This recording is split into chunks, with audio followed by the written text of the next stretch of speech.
If you need to cancel your Lucidchart subscription, you're in the right place. In this video, I'll walk you through the full cancellation process step by step so you can do it quickly and confidently. I'll also show you where to find your billing settings and what to click so you don't get stuck along the way. If this tutorial helps, make sure to hit the like button and subscribe for more easy software guides. Alright, let's get started.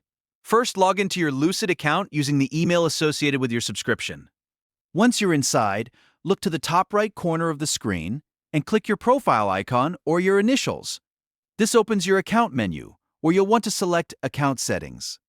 This is the main area where Lucid keeps your profile, billing, and subscription options.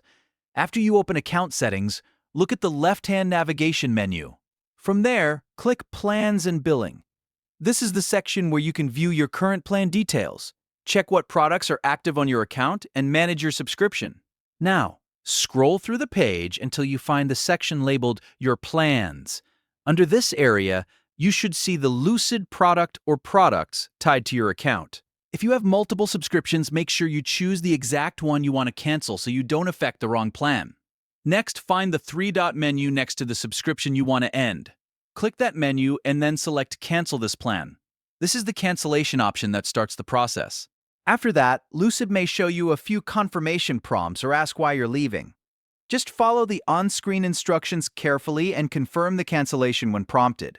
Be sure to read each message so you understand when the plan will end and whether you'll still have access until the end of your billing period. Once the cancellation is complete, it's a good idea to return to Plans and Billing and double-check that the subscription no longer appears as active.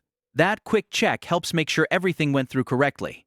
If you no longer need the service, you may also want to review any linked payment methods or saved billing details in your account settings for your own peace of mind. And that's it. You've now canceled your Lucidchart subscription. I hope this guide made the process simple and stress-free. If it did, please give this video a like, subscribe for more step-by-step tutorials, and leave a comment if you want help with any other software settings. Thanks for watching, and I'll see you in the next one.